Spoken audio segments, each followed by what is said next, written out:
বরিশাল বিভাগের প্রতি আগে থেকেই আমার আলাদা একটা টান, দুটো কারণে।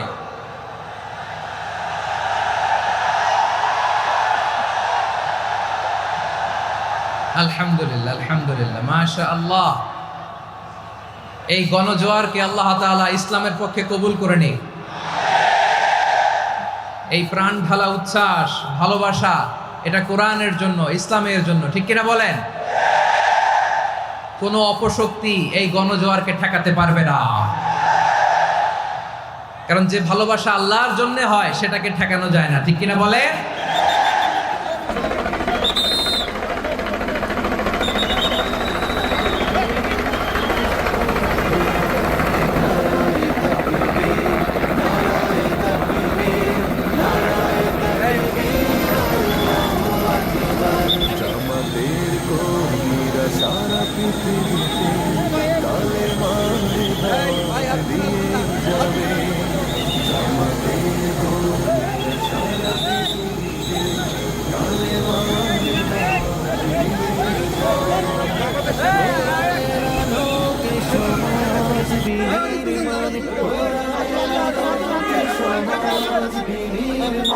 হাজার জুলুম বাধা সারা পৃথিবীতে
বিশেষ দুটি কারণে বরিশাল বিভাগের প্রতি আমার আলাদা একটা ভালো লাগা।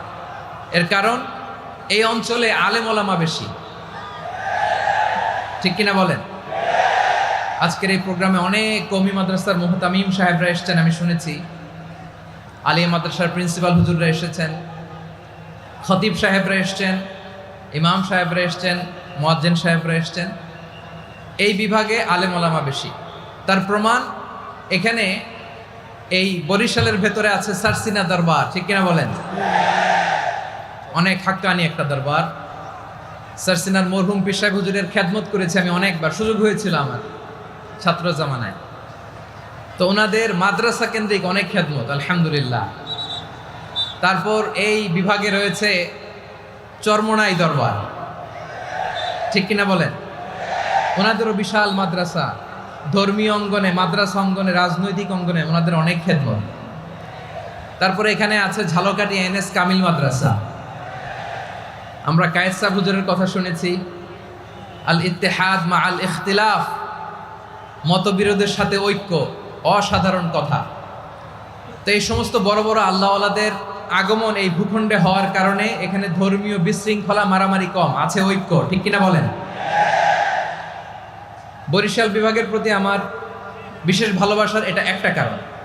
2 নম্বর কারণ হচ্ছে, আমি ঢাকাতে যে মাদ্রাসায় পড়াশোনা করেছি, দারুন নাজাত সিদ্দিকিয়া কামিল মাদ্রাসা, আমার মাদ্রাসার শিক্ষক মণ্ডলীর অধিকাংশ হচ্ছে এই বরিশালের, আলহামদুলিল্লাহ। আমাদের শ্রদ্ধেয় প্রিন্সিপাল হুজুর আখম আবু বকর সিদ্দিক হাফিজাহুল্লাহ ওয়া রাআহ, উনি এলাকার সহ পুরো দারুন নাজাত মাদ্রাসার অধিকাংশ আসাতাজা ইকরাম এই ভূখণ্ডের, এই অঞ্চলের হওয়ার কারণে ছোটবেলা থেকেই বরিশালের প্রতি আমার একটি ভালোবাসা। তো আমি অন্তরের অন্তঃস্থল থেকে আবারও শুভেচ্ছা জানাতে চাই। আমি আমাদের অনেক ভাইদেরকে দেখতে পাচ্ছি, আপনারা বসার জায়গা পাননি, দাঁড়িয়ে আছেন এবং খুবই নিশ্চুপ, শান্ত, সুশৃঙ্খল। The people of Barishal, they are very smart, আলহামদুলিল্লাহ, মাশাআল্লাহ। এবং শ্রোতা যাদেরকে দেখতে পাচ্ছি বেশিরভাগের বয়স 15 থেকে 25। জেনজি, যেখানেই যাই জেনজি আমারে ছাড়ে না। মাশাআল্লাহ, এরাই আগামীর বাংলাদেশ,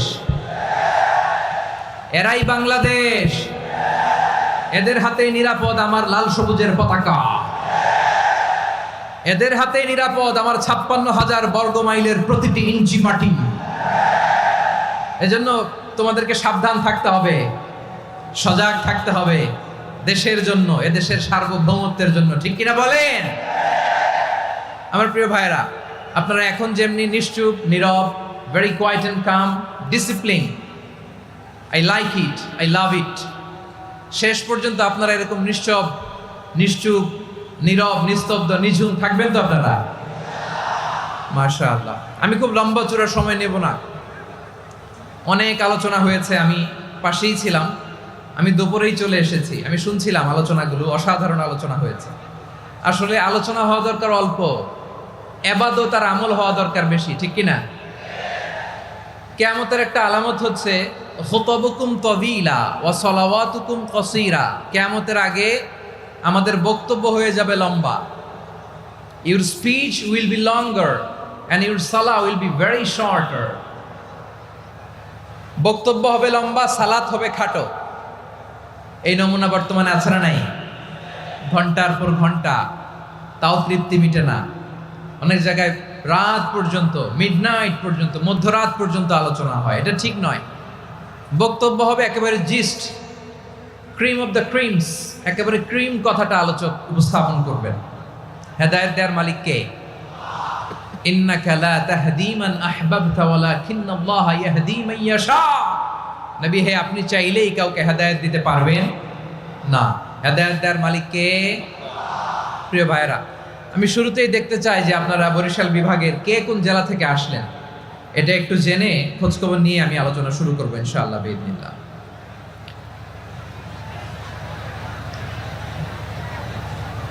প্রিয় ভাইরা,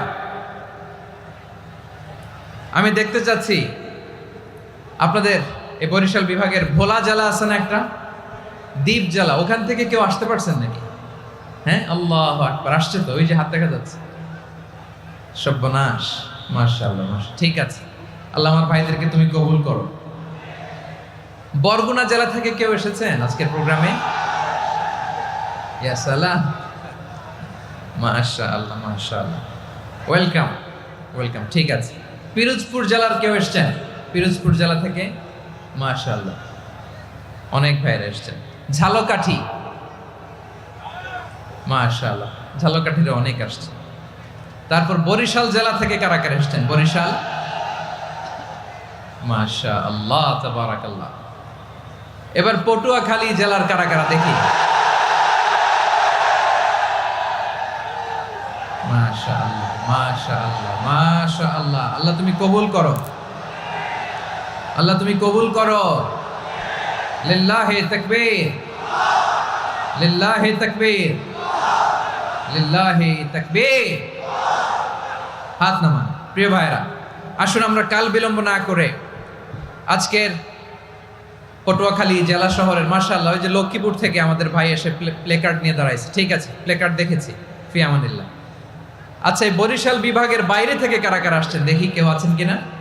মাশাআল্লাহ, অনেক অনেক অনেক, মাশাআল্লাহ, আল্লাহ কবুল করুন, আল্লাহ কবুল করুন, ফি আমানিল্লাহ। চাঁদপুর, ঠিক আছে, ঠিক আছে, হ্যাঁ, ইলিশের বাড়ি চাঁদপুর, ঠিক আছে, মাশাআল্লাহ। বসুন, বসুন। সম্মানিত ভাইরা, আসুন আমরা মূল আলোচনার দিকে চলে যাই। আজকে আমরা যে টপিকটা নিয়ে আলোচনা করব সেটা হচ্ছে, আমরা যে জীবনে বিপদে পড়ি, আমরা বিপদে পড়লে আমাদেরকে উদ্ধার করে কে? আল্লাহ ছাড়া আমাদের বাঁচানোর কেউ আছে? উদ্ধার করার কেউ আছে? রক্ষা করার কেউ আছে? এজন্য বিপদে পড়লে আমরা চাইবো কার কাছে? আমাদের যাই দরকার হোক আমরা ফরিয়াদ করব কার কাছে? নাকি মাজারে যেয়ে চাবেন? মাজারে যেয়ে চাবেন? অনেকে তো মাজারে যেয়ে কপাল ঘষে, আছে না নাই? মাজারে যেয়ে সন্তান চায়, আছে? এই এলাকায় নাই, এলাকার লোকদের আকীদা খালেস আমি জানি। মাজারে যে কপাল ঘষে আর সন্তান চায়। আচ্ছা, মাজারে গেলে সন্তান পাওয়া যায়? আচ্ছা, মাজারে না গেলে যদি বাচ্চা না হতো, গরু ছাগলের যে বাচ্চা হয় ওরা কোন মাজারে মানত করে বলেন? কথা কি বুঝতেছেন?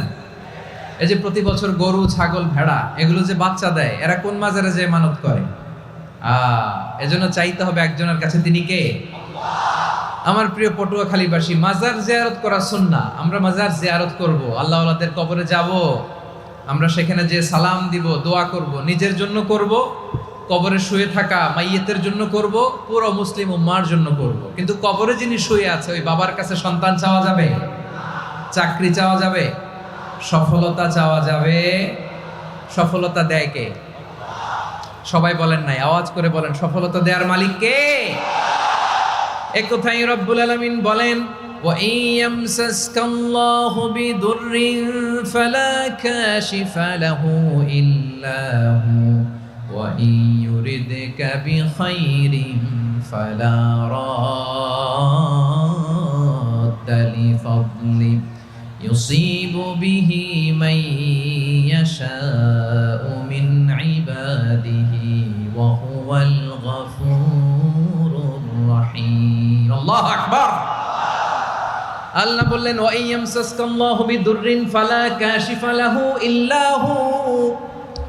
আল্লাহ যদি তোমাকে কোনো বিপদ স্পর্শ করায়, আল্লাহ যদি তোমারে কোনো বিপদে ফেলে দেয়, ওই বিপদ থেকে উদ্ধার করার তিনি ছাড়া আর কেউ নাই। জোরে বলেন ঠিক কিনা? তিনি যদি কোনো বিপদে ফেলেন, তিনি ছাড়া বিপদ থেকে উদ্ধার করার কেউ নাই।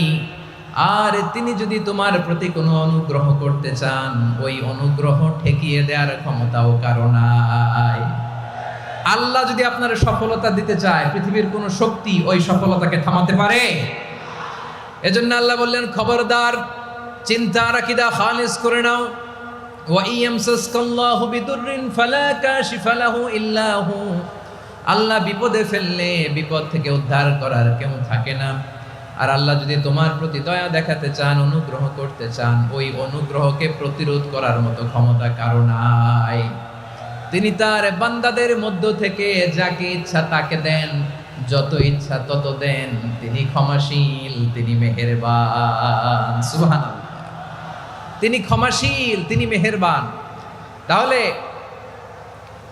এই আয়াত থেকে আমরা বুঝতে পারলাম, আমরা যদি বিপদে পড়ি আমাদেরকে কেউ বাঁচাতে পারে না। আমার বাবা আমারে বাঁচাতে পারে? হ্যাঁ? আমার মা আমাকে বাঁচাতে পারে? আমার বন্ধু আমারে বাঁচাতে পারে? আমার দলের কর্মী আমাকে বাঁচাতে পারে? আমার পীর সাহেব আমারে বাঁচাতে পারে? আমার পটুয়াখালীর ভাইয়েরা খেয়াল রাখবেন, বাঁচাতে পারে এক মহান সত্তা, উদ্ধার করতে পারে এক মহান সত্তা। চিৎকার করে বলুন, তিনি কে? আবার আল্লাহ বললেন, আম্মান ইউজিবুল মুত্তাররা ইযা দাআহু ওয়া ইয়াকশিফুস সুআ ওয়া ইয়াজআলুকুম খুলাফাআল আরদ আইলাহুম মা'আল্লাহ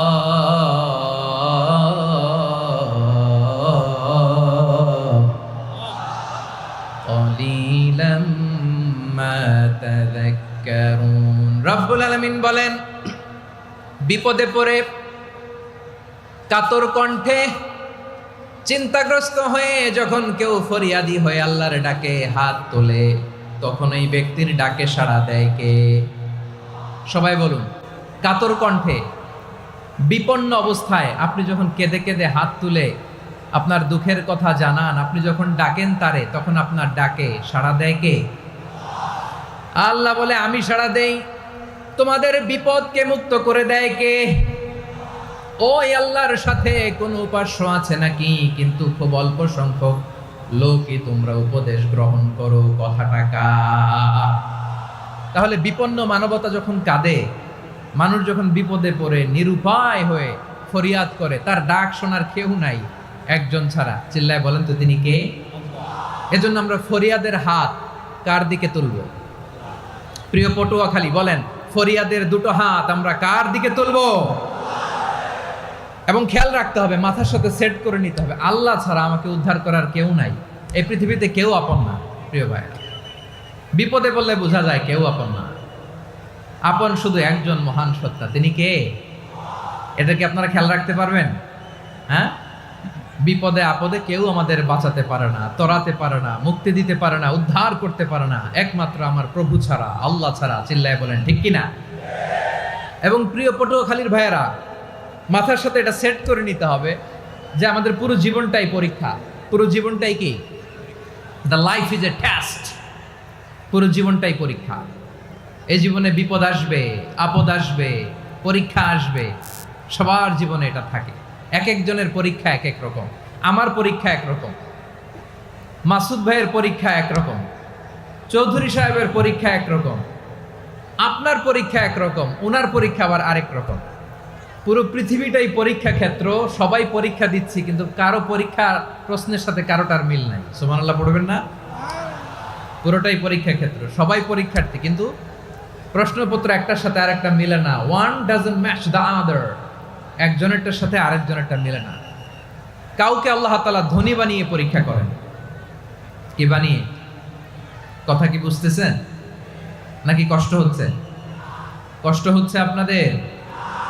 কাউকে আল্লাহ ধনী বানিয়ে পরীক্ষা করেন, আবার কাউকে আল্লাহ তাআলা গরিব বানিয়ে পরীক্ষা করেন, কাউকে আল্লাহ অসুস্থ বানিয়ে পরীক্ষা করেন। কেউ দেখবেন যে দুরারোগ্য ব্যাধিতে আক্রান্ত, ডাক্তার বলেছে আর সময় নাই, দুরারোগ্য ব্যাধি, ক্যান্সার, যার নেই কোনো অ্যান্সার, তার জন্য পরীক্ষা হচ্ছে এই রোগ।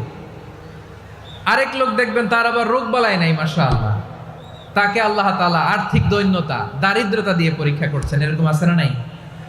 টাকা পয়সা নাই, দিন আনে দিন খায়, যা আছে তাতে চলে না, এটা তার জন্য পরীক্ষা। আবার আরেক শ্রেণীর লোক দেখবেন তাকে আল্লাহ অসুস্থতাও দেয় নাই, দারিদ্রতাও দেয় নাই, তার দাম্পত্য জীবনের সমস্যা আছে না নাই? স্ত্রী কথা শোনে না, অথবা ছেলে মেয়ে কথা শোনে না। তাহলে পরীক্ষা সবার জীবনে আছে, এক একজনের পরীক্ষাটা এক এক রকম। আল্লাহ তাআলা দেখতে চায় যে এই পরীক্ষার সময় আমরা কিরকম রেসপন্স করি। How to deal with the test, কিভাবে এই বিপদ আপদ পরীক্ষাগুলোকে আমরা হ্যান্ডেল করব, ডিল করব, এটা হচ্ছে আজকের আলোচনার বিষয়। বুঝতে পেরেছেন সবাই আমার প্রিয় ভাইয়েরা? তাহলে পরীক্ষাময় আমাদের জীবন, আপদ পরীক্ষা, এটা মানুষের পিছু ছাড়ে না। সবার জীবনে পরীক্ষা আছে। নবীদের জীবনেও পরীক্ষা ছিল। সাহাবারা জিজ্ঞেস করেছেন, ইয়া রাসূলুল্লাহ, আইয়ুন নাসি আশাদ্দু বালাআন ফিদ দুনিয়া, এই দুনিয়ার বুকে কাদের পরীক্ষা সবচেয়ে বেশি? বিশ্বনবী বলেছেন, আল আম্বিয়া। এই পৃথিবীতে সবচেয়ে বেশি পরীক্ষা আল্লাহ তাআলা নিয়ে থাকেন নবীদের। কাদের? নবীদের। সুম্মাল আমসাল ফাল আমসাল, এরপরে নবীদের পরের স্তরে যারা, তাদের পরীক্ষা। এরপরে তাদের পরের স্তরে যারা, তাদের পরীক্ষা। সিদ্দিকিনদের, সোহাদাদের, সলিহিনদের, আল্লাহওয়ালাদের। যার ঈমান যত মজবুত, তার জীবনে পরীক্ষাও তত বেশি। চিল্লায় বলেন ঠিক কিনা? তাহলে মুমিনরা, বিশ্বাসীরা, আমরা কি পরীক্ষা, বিপদ আপদে ভয় পাই? হ্যাঁ, বিপদ দেখলে ভয় লাগে আপনাদের? ভয় লাগে? হ্যাঁ, না, মুমিনরা বিপদে ভয় পায় না, তারা হতাশ হয় না, সুবহানাল্লাহ, তারা নিরাশ হয় না। বিশ্বাসীরা হাল ছেড়ে দেয় না, তারা ভরসা রাখে একজনের উপর। চিল্লায় বলতে হবে তিনি কে? কারণ মুমিন জানে the grief isn't permanent, the test isn't permanent, the struggle in our life isn't permanent. আমাদের জীবনের দুঃখ, কষ্ট, স্ট্রাগল, এগুলো পার্মানেন্ট নয়। after every difficulties there is an ease. সব কষ্টের পরেই একটা সুখ আছে না নাই? রব্বুল আলামিন বলেন, ফা ইন্না মাআল উসরি ইউসরা, ইন্না মাআল উসরি ইউসরা, ভয় পেও না, চিন্তা করো না, কষ্টের সাথেই আমি রেখে দিয়েছি স্বস্তি। সুবহানাল্লাহ বলেন। মুমিন জীবনে বিপদ যত বেশি, কষ্ট যত বেশি, তার সামনে সফলতা তার চেয়েও বেশি। ঠিক কিনা বলেন? কারণ বিশ্বাসীরা জানে রাত্রি যত গভীর হয়, সুবহে সাদিকের সময় তত আগাতে থাকে। গর্ভবতী নারীর পেটের ব্যথা যত বাড়তে থাকে, ঘরে নতুন মেহমান আগমনের সময় ঘনাতে থাকে। মুমিনদের উপর বিপদ, অত্যাচার, আপদ, পরীক্ষা যত বাড়তে থাকে, কালেমার পতাকা উড্ডয়নের সময় কাছে আসতে থাকে। বিশ্বাসীদের এগুলো হিসাব মিলানো অনেক আগে, এগুলো অনেক আগে হিসাব মিলানো। দুঃখের আধার শেষে সুখের আলো মিটি মিটি হাসে। চিল্লায় বলেন ঠিক কিনা? দুঃখ যত বেশি, পরীক্ষা যত বেশি, কষ্ট যত বেশি, সুখের সময় তত কাছাকাছি। চিল্লায় বলতে হবে ঠিক কিনা? এজন্য মুমিন জীবনে পরীক্ষা বেশি, মুমিনদের হতাশা নাই, মুমিনরা নিরাশ হয় না, হতাশ হয় কাফিররা। মুমিনরা কখনো হাল ছেড়ে দেয় না, মুমিনরা ভরসা রাখে একজনের উপর, তিনি কে?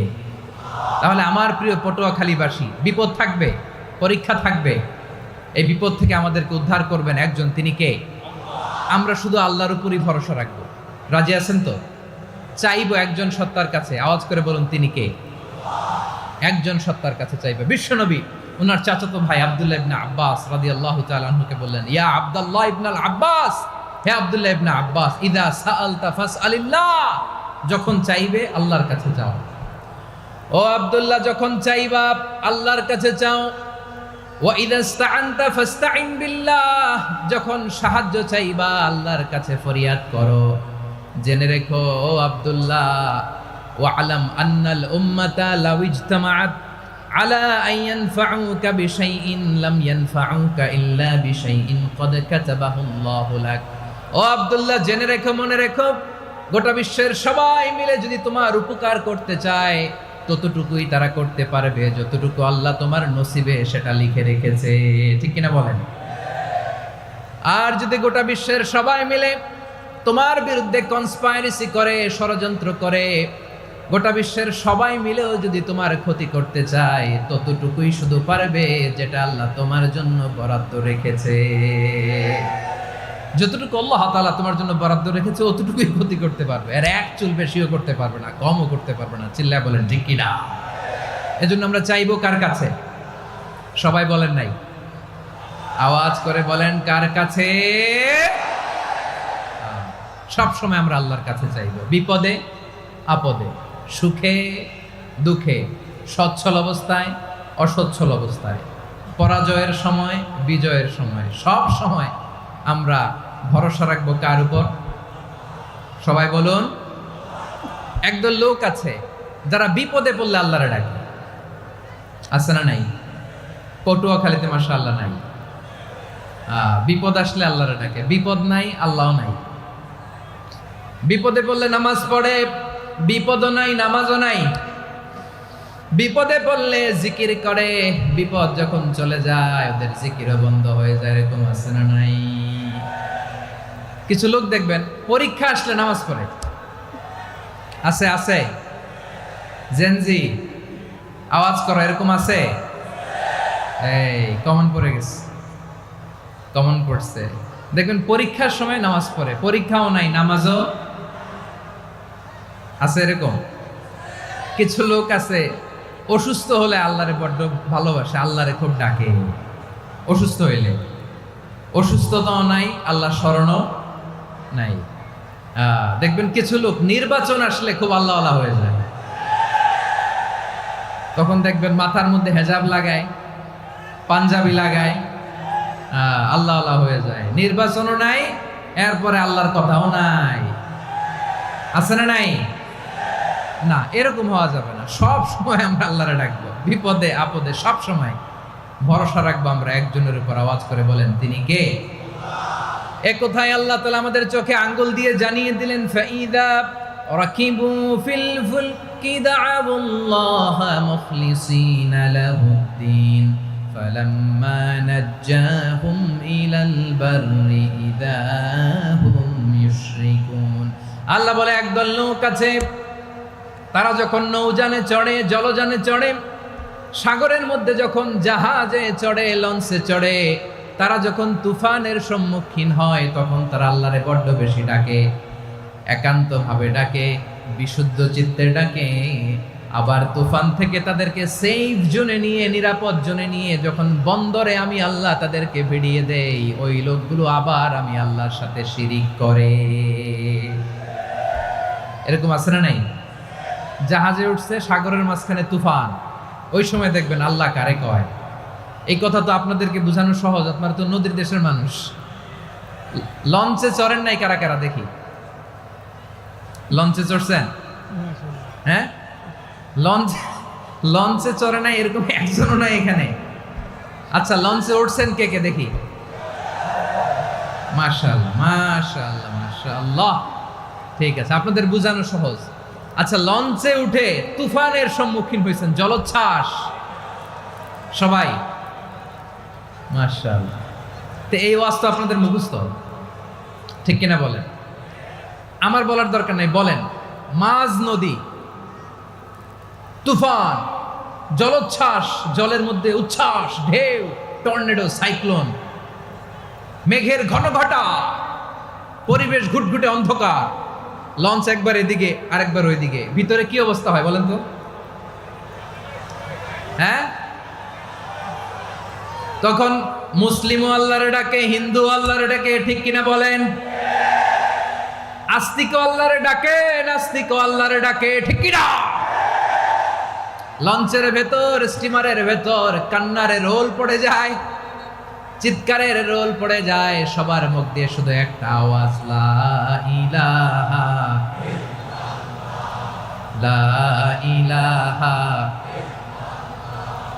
লা ইলাহা সুবহানাল্লাহ আলহামদুলিল্লাহ লা ইলাহা।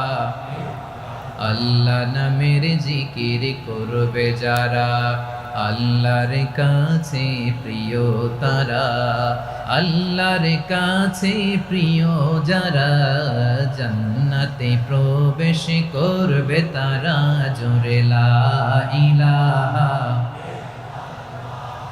লা ইলাহা ইল্লাল্লাহ লা ইলাহা ইল্লাল্লাহ মুহাম্মাদুর রাসূলুল্লাহ সাল্লাল্লাহু আলাইহি ওয়াসাল্লাম।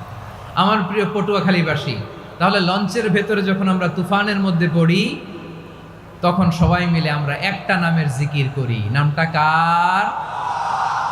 মুসলমানেরাও ডাকে, হিন্দুরাও ডাকে, আস্তিকও ডাকে, নাস্তিকও ডাকে, সবাই ডাকে একজনকে। তিনি কে?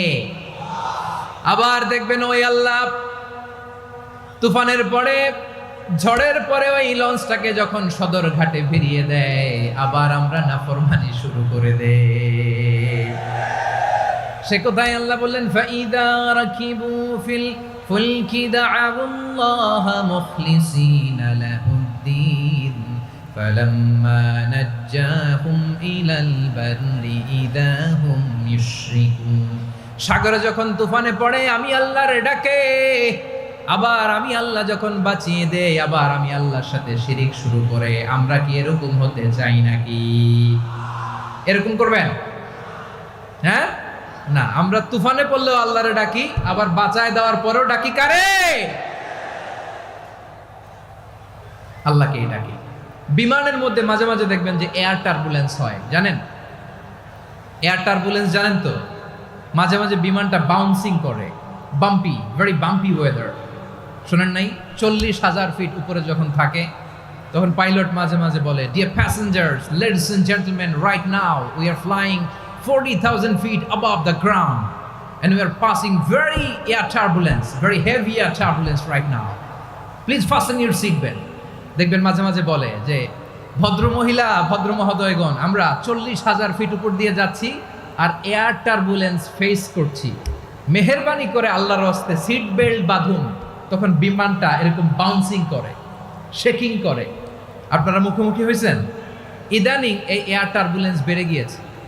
গত বছর আমার ইন্টারন্যাশনাল অনেকগুলো ফ্লাইট ছিল, তো আমি দেখলাম যে আগের ফ্লাইটগুলোর তুলনায় এখন এয়ার টার্বুলেন্স খুব বেশি।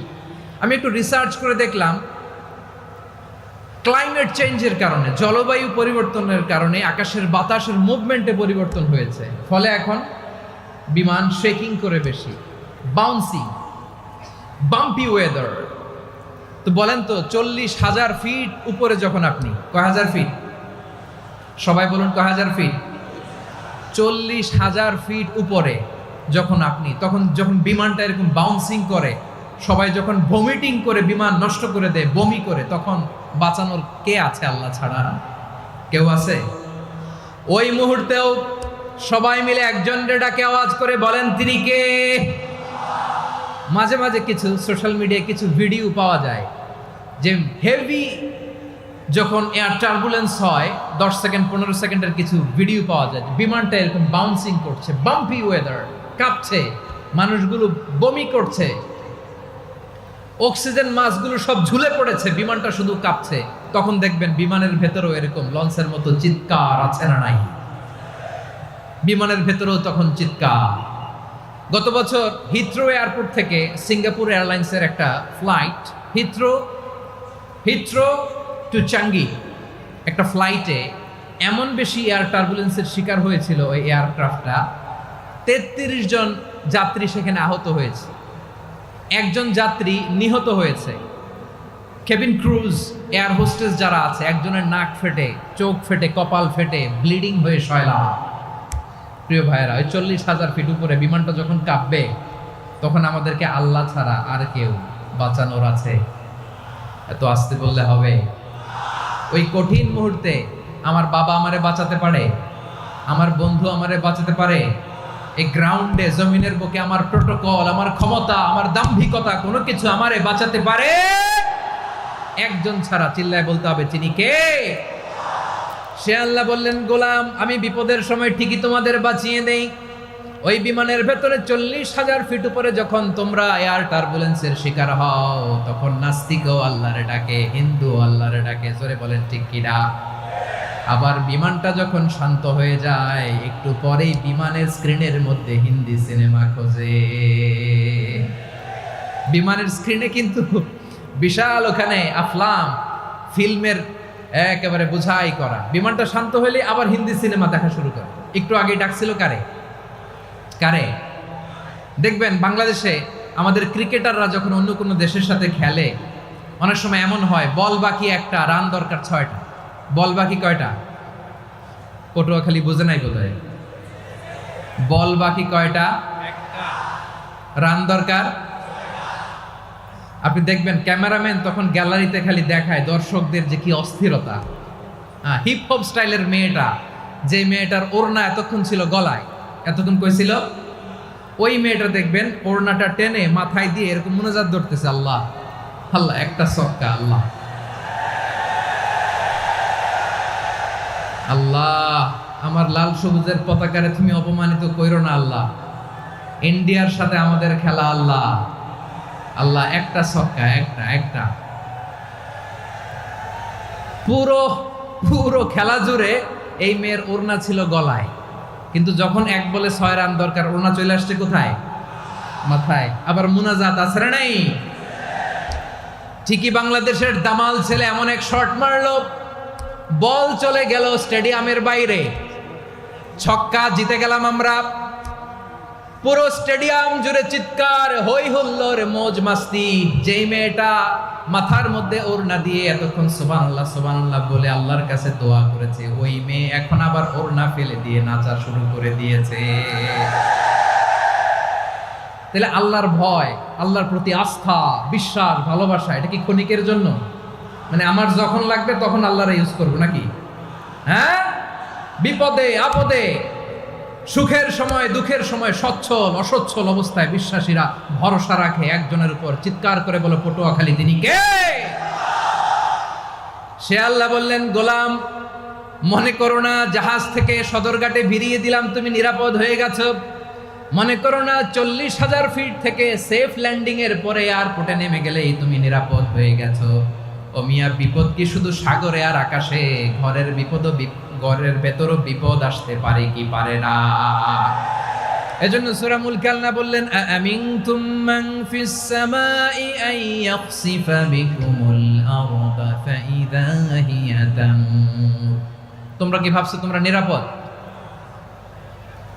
সাগরের মধ্যে তুফান, আল্লাহ আল্লাহ ডাকলাম, সদরঘাটে যেয়ে পড়ছি, বাইসে গেছেন তো আপনি। আর পাবে আপনারে আল্লাহ? আল্লাহরে তো সাগরের মাঝখানে তো আল্লাহ আপনারে পাইছিল, আর তো পাবে না। আর পাবে আপনারে? আর আল্লাহ ধরতে পারবে আপনারে? ঘরের ভেতরও বিপদ দিয়ে আটকাতে পারে কে?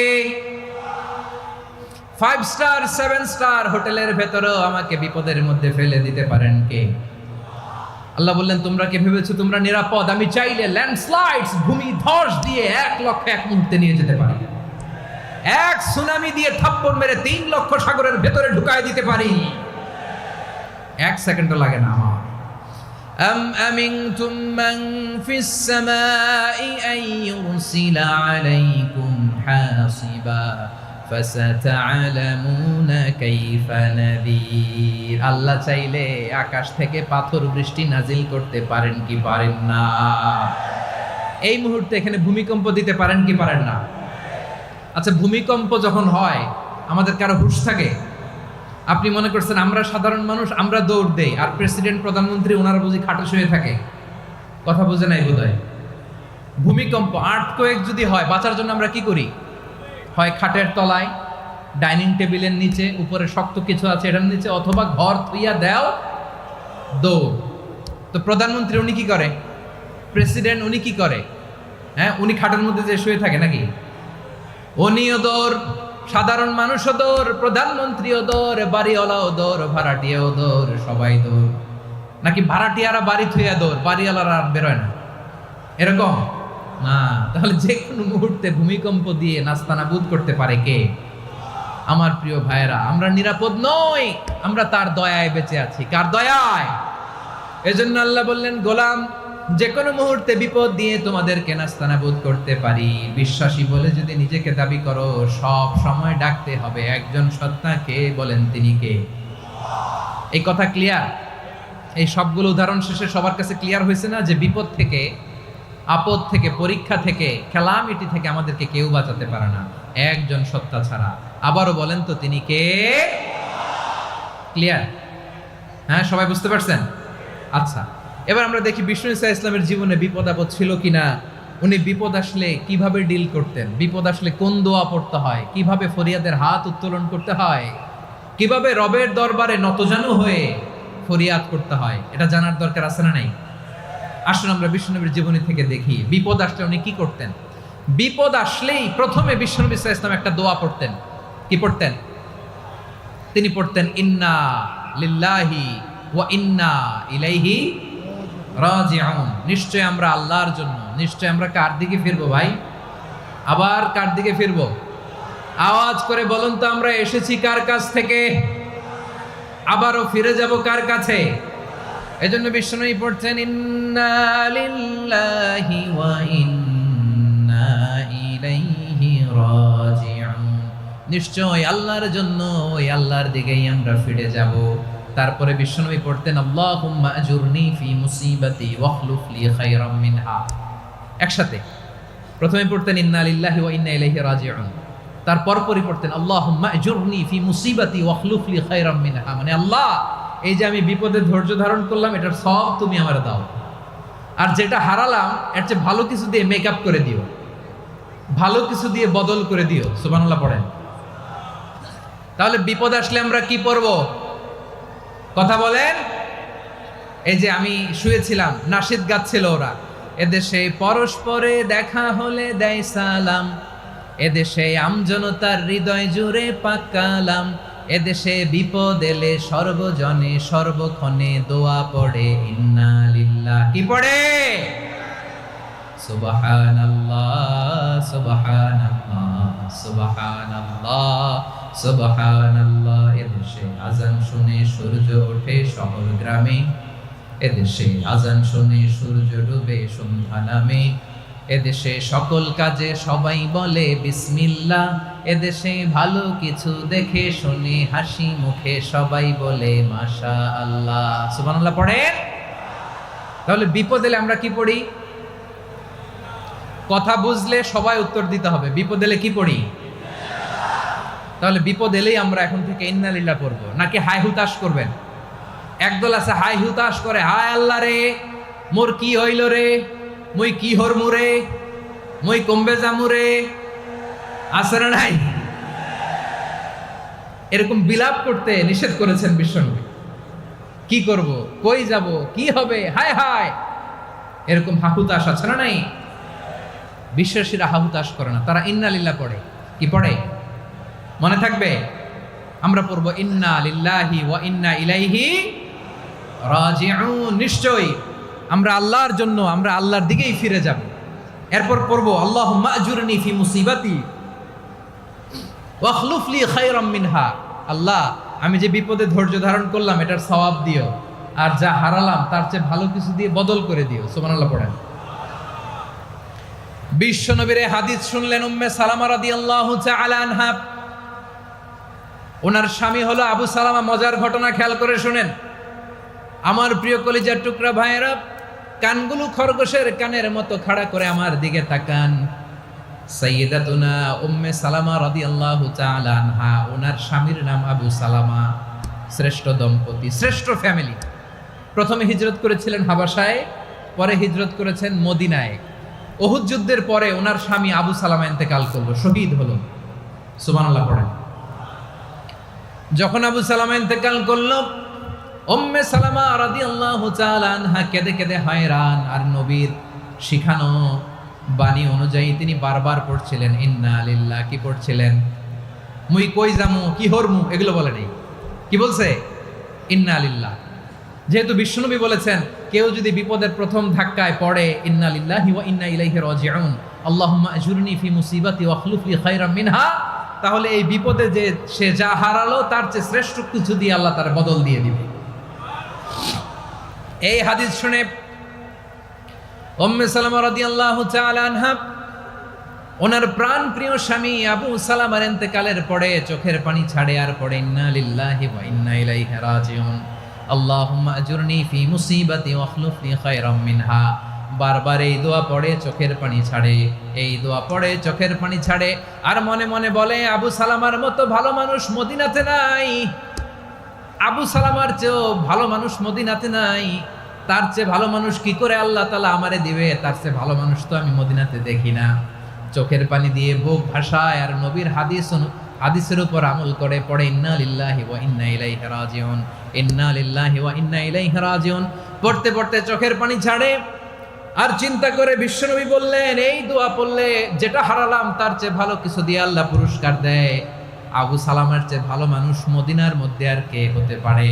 কি আজীব তামাশা, কি অবাক করা ঘটনা। কিছুদিন পরে দেখা গেল সাইয়্যিদুল মুরসালিন রাহমাতাল লিল আলামিন স্বয়ং বিশ্ব নবী উম্মে সালামাকে বিয়ের প্রস্তাব পাঠিয়েছে। স্বয়ং বিশ্ব নবী উম্মে সালামা রাদিয়াল্লাহু তাআলা আনহাকে বিয়ের প্রস্তাব পাঠিয়েছেন। উনি রাজি হয়ে গেলেন, বিয়ে হয়ে গেল, উনি হয়ে গেলেন উম্মুল মুমিনিন, আমাদের মা, পুরো মুসলিম উম্মার মা। চিৎকার করে বলেন আল্লাহু আকবার। তাহলে আমার প্রাণ প্রিয় ভাইয়েরা, বিপদে পড়লে আমরা পড়বো ইন্না লিল্লাহি ওয়া ইন্না ইলাইহি রাজিউন, আল্লাহুম্মা আজুরনি ফি মুসিবাতি ওয়া আখলুফ লি খায়রাম মিনহা। পড়বেন? পড়বেন না? যারা যারা বিপদ আসলে এই দোয়াটা পড়বেন এখন থেকে আওয়াজ করে ইনশাআল্লাহ বলেন। যা হারাইছেন তার চেয়ে শ্রেষ্ঠ জিনিস দিয়ে বদলা দিবে কে? বিশ্বাস হয়? একটু সন্দেহ লাগে মনে হয়, একটু সন্দেহ আছে? যাদের বিশ্বাস হবে তাদের কি আল্লাহ উত্তম বদলা দেবে, ঠিক কিনা বলেন? তাহলে বিপদে পড়লেই প্রথমে আমরা এটা পড়ব। দোয়াগুলো যদি এখন মুখস্থ না হয়, এই যে রেকর্ডিং হচ্ছে, পেয়ে যাবেন, কালকেই পেয়ে যাবেন। শুনে শুনে মুখস্থ করবেন। আমার মায়েরা, আমার বোনেরা, আপনাদের জন্য 3টি মাঠের অ্যারেঞ্জমেন্ট করা হয়েছে, আমি জানি। আপনারাও এই দোয়াগুলো পড়বেন, আপনার স্বামীকে শেখাবেন, সন্তানকে শেখাবেন, আপনার পুরো পরিবারটাকে জান্নাতের টুকরো বানিয়ে দিবে কে? তাহলে বিপদ আসলে প্রথমে কি পড়তে হবে এটা জেনে গেলাম। এরপরে বিপদ আসলে নিজেকে কি করে আল্লাহর কাছে সঁপে দিতে হয় এটাও জানার দরকার আছে না নাই? বিপদে প্রথমে ইন্না লিল্লাহ পড়লাম, ধৈর্য ধারণ করলাম, বিপদ থেকে উদ্ধারের সর্বোচ্চ চেষ্টা করলাম। আমার কাজ যখন শেষ তখন আমি আমার এই বিষয়টা আল্লাহর কাছে সঁপে দিব। কার কাছে সুপর্দ করব? কার কাছে? বিপদে বললে কেমন করে নিজেকে আল্লাহর কাছে সঁপে দিতে হয় আসুন সাইয়েদনা ইব্রাহিম আলাইহিস সালামের জীবনী থেকে জানি। আল্লাহর খলিল ইব্রাহিম আলাইহিস সালাম আমাদের মতো সমাজ ব্যবস্থা পায় নাই। আমরা জন্মের পরে আমাদের কানের ভেতরে আজান দিয়েছে কে? একামত দিয়েছে কে? আমাদের বাপদাদারা আমাদের কানে আজান দিয়েছে কি? দেয় নাই। আমাদের জন্মের পরেই তো আজান, একামত, বাড়ির পাশে মসজিদ, প্রতিদিন আজান, জুমার খুতবা, প্রতি মাসে মাসে তাফসিরুল কোরআন মাহফিল, মসজিদ, মিনারা, অভাব নাই, ঠিক কিনা বলেন? আপনি যেই সুন্দর ইসলামিক এনভায়রনমেন্ট পেয়েছেন, আমাদের ইব্রাহিম খলিল উনিও কি এরকম পেয়েছিলেন? হ্যাঁ, উনি জন্মের পর পরে ওনার কানে আজান দিছে কেউ? আমার প্রিয় ভাইরা, আগা গোড়া একটা শিরকি পরিবেশ উনি জন্মগ্রহণ করেছেন। উনি ছাড়া ওই তল্লাটে একজনও আল্লাহর উপর বিশ্বাসী নাই। কল্পনা করতে পারেন? গোটা তল্লাটে, গোটা দেশে বিশ্বাসী মুমিন, আল্লাহর উপর বিশ্বাস স্থাপনকারী কয়জন? সবাই বলেন কয়জন? বাকি সব মুশরিক। বাকি সব মুশরিক নিজের সাথে নিজে শক্ত বোঝাপড়া করে, অ্যানালজি করে, সেলফ কনভারসেশন করে উনি মহা সত্যের সন্ধান পেয়েছে। উনি আকাশের তারা দেখে ভাবে মনে হয় এটাই আমার খোদা, পরে দেখে তারা নাই, মনে মনে বলে না তাইলে এটা না। আবার চাঁদ দেখে বলে চাঁদটা বড় মায়া লাগে, মনে হয় এটাই আমার রব, পরে দেখে চাঁদও নাই, কয় না এটা না। এরপরে দ্বিপ্রহরের জলজলে সূর্যটা খাঁ খাঁ করে গোটা পৃথিবীটারে রৌদ্র দিয়ে তাতিয়ে রাখে। তিনি ভাবলেন মনে হয় এটাই আমার রব, কারণ এটাই তো সবচেয়ে বড়। কিন্তু বিকেল বেলা ওই সূর্যটাও যখন চলে যায়, সাইয়েদনা ইব্রাহিম বলে না এটাও তো নাই, আমার খোদা যদি আমারে ছেড়ে চলে যায়, বিপদে পড়লে আমারে উদ্ধার করবে কে? এভাবে নিজের সাথে অ্যানালজি, সেলফ কনভারসেশন করতে করতে করতে তিনি মহা সত্যের সন্ধান পেয়েছেন। সুবহানাল্লাহ। সব শেষে তিনি নিশ্চয় আমি এমন সত্তার দিকে মনোনিবেশ করলাম, মুখাপেক্ষী হলাম, যিনি আকাশ বানিয়েছেন, জমিন বানিয়েছেন, আমি মুশরিক নই। সুবহানাল্লাহ। পারতেন, আপনি পারতেন? কেউ নাই, লক্ষ লক্ষ মুশরিক, আপনি একা। ওনার মতো এরকম বিচক্ষণতা দিয়ে আল্লাহরে খুঁজে পাইতে পারতেন আপনি?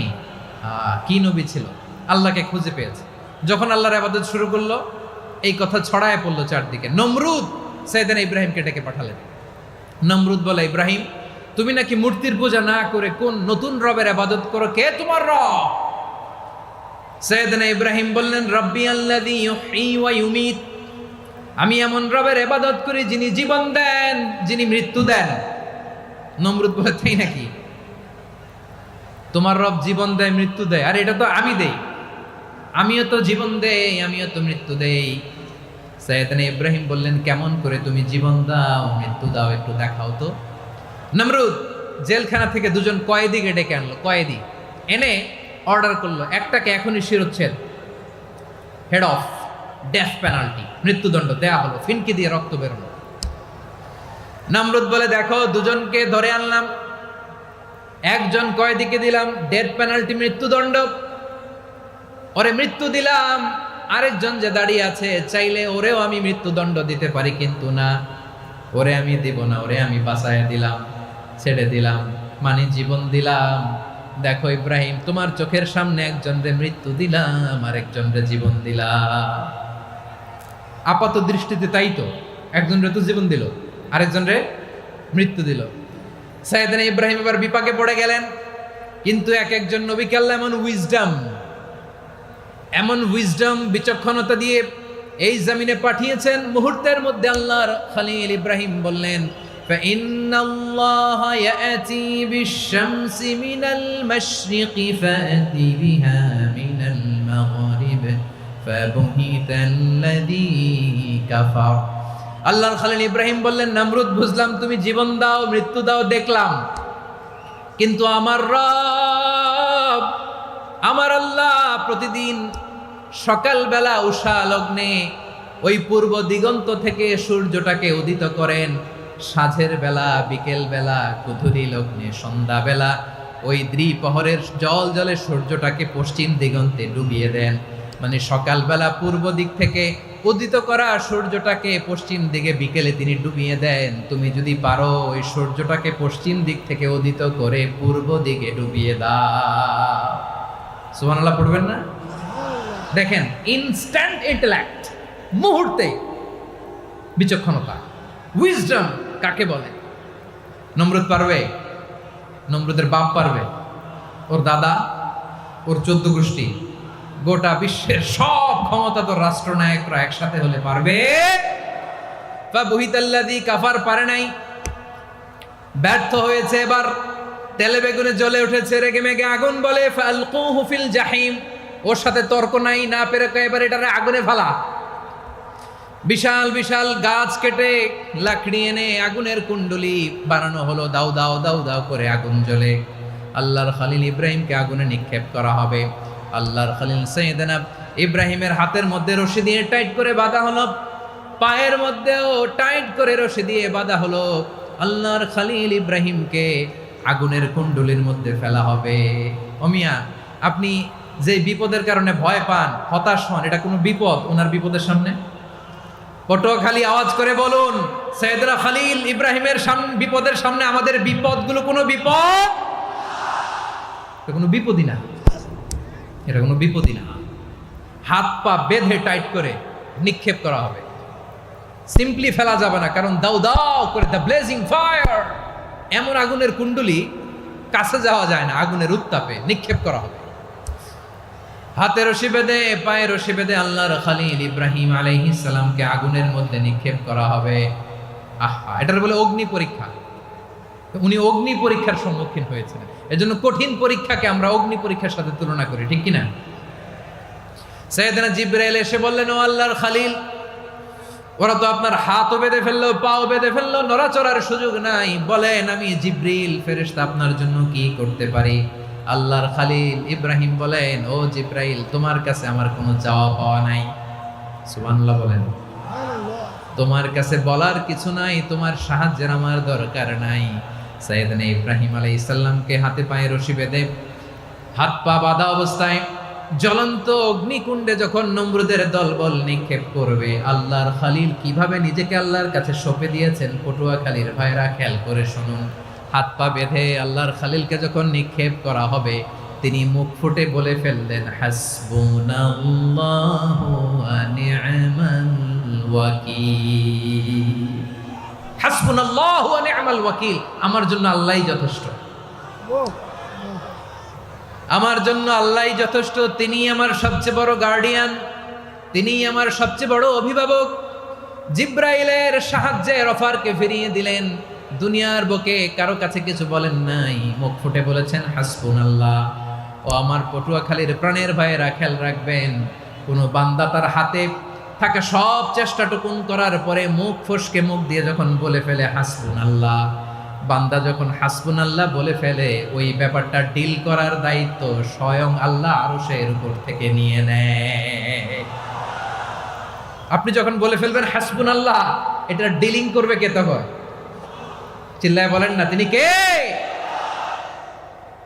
বান্দা তার সাধ্যের সবটুকু চেষ্টার পরে নতজানু হয়ে যখন বলবে হাসবুনাল্লাহ, আল্লাহ তুমি আমার জন্য যথেষ্ট, নি'মাল ওয়াকিল, তুমি আমার শ্রেষ্ঠ অভিভাবক, তখন তার কি দরকার না দরকার এটা ডিল করে স্বয়ং আল্লাহ।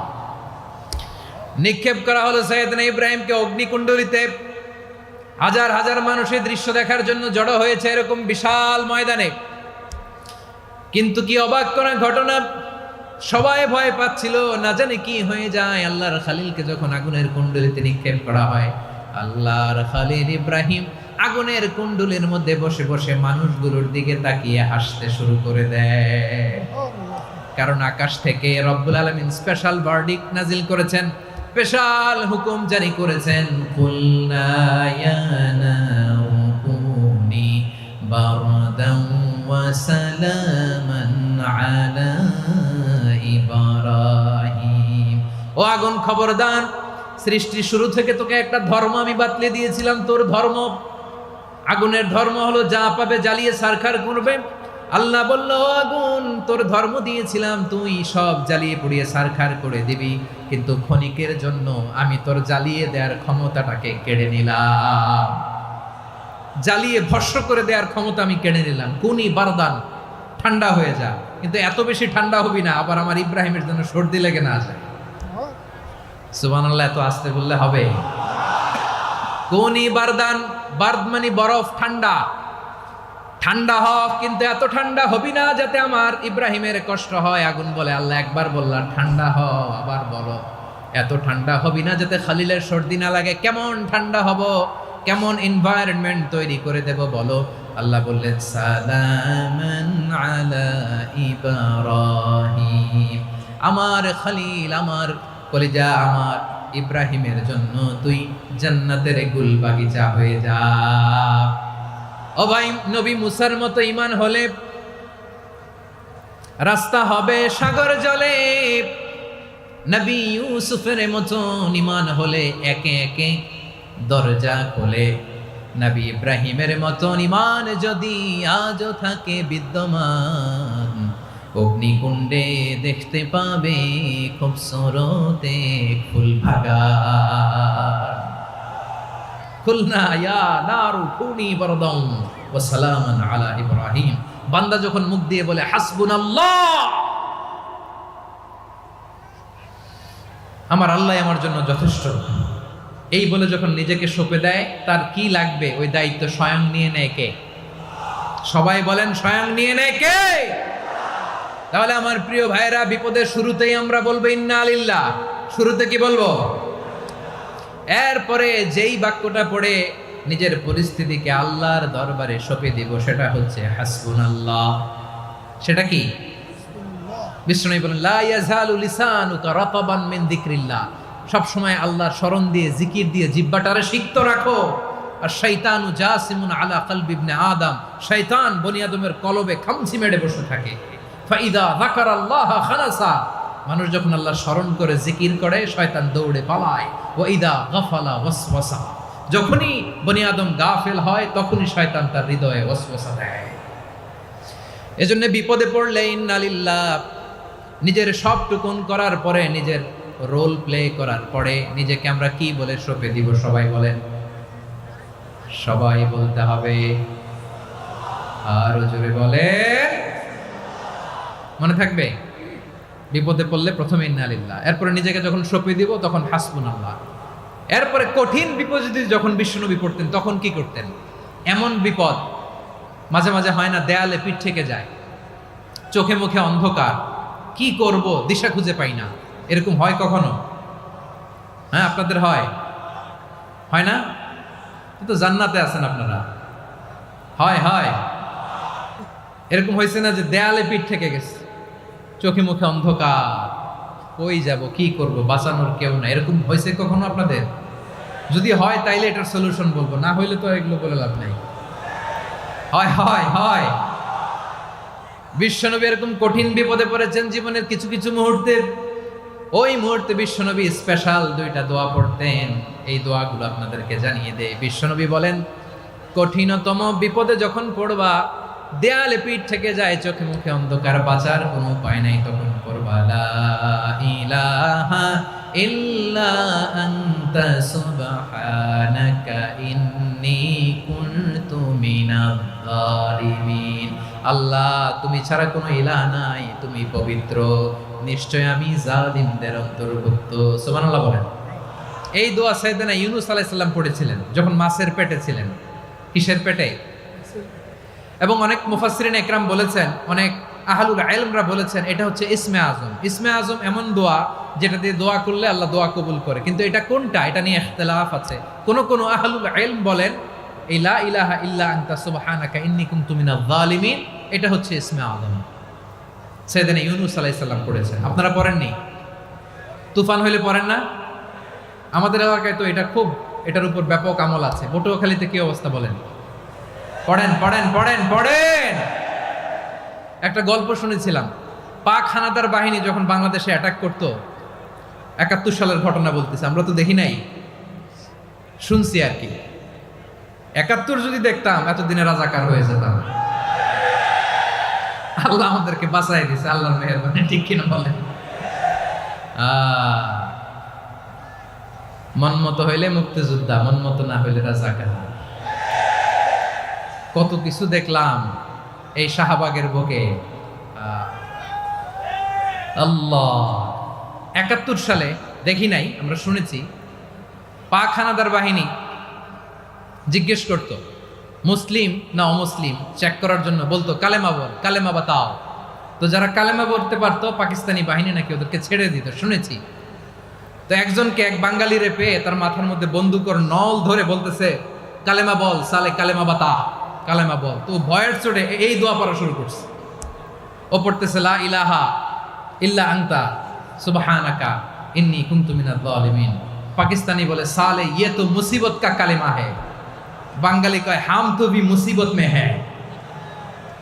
পাকিস্তানি বলে বেটা কোন দোয়া বললি, এটা তো মুসিবতের কালেমা। কয় আমিও তো মুসিবতে আছি, আমার মাথার মধ্যে বন্দুক ধরে তুমি আমার কালেমা জিজ্ঞেস করো, এখন কোনটা কালিমা আর কোনটা কি দোয়া, আমার হুশ আছে নাকি? প্রিয় ভাইরা, আসলে এটা দোয়াউল মুসিবা, বিপদে পড়লে এ দোয়া পড়তে হয়। লা ইলাহা ইল্লা আনতা সুবহানাকা ইন্নী কুনতু মিনাজ জালিমিন। এটা পড়বেন আপনারা। এই দোয়া পড়ে সাইয়েদনা ইউনূস আলাইহিস সালাম মাছের পেট থেকে রক্ষা পেয়েছিলেন। রক্ষা করেছিল কে? তুমি ইউনুস নবীরে যখন খাইলো মাছেতে গিলিয়া, ফেরেশতা পাঠাইয়া দিলে ইসমে আজম দিয়া, প্রাণে ছিল যাহার ভয় সেথা পাইল আশ্রয়, প্রাণে ছিল যাহার ভয় সেথা পাইল আশ্রয়, মাছের পেট হতে সে যে পেল পরিত্রাণ। আল্লাহু আল্লাহু তুমি জাল্লে জালালুহু, শেষ করা তো যায় না গে তোমার গুণগান। আল্লাহু আল্লাহু সুবহানাল্লাহ পড়ে, লা ইলাহা ইল্লা আনতা সুবহানাকা ইন্নী কুনতু মিনাজ জালিমিন। বিশ্বনবী বললেন, দেয়ালে পিঠ থেকে গেলে, চোখে মুখে অন্ধকার, বাঁচার কোনো উপায় নাই, তখন এই দোয়াটা করতে হবে। এই দোয়া পড়ে আল্লাহর কাছে ফরিয়াদ করলে বিপদ মুক্ত করবেন কে? কেন এই দোয়াটা আল্লাহর কাছে বড্ড প্রিয় জানেন আমার ভাইয়েরা? কারণ এই দোয়ার মধ্যে 3টা জিনিস আছে। আমি যেরকম আঙ্গুল উঁচু করেছি এরকম করেন তো। 3টা। কয়টা?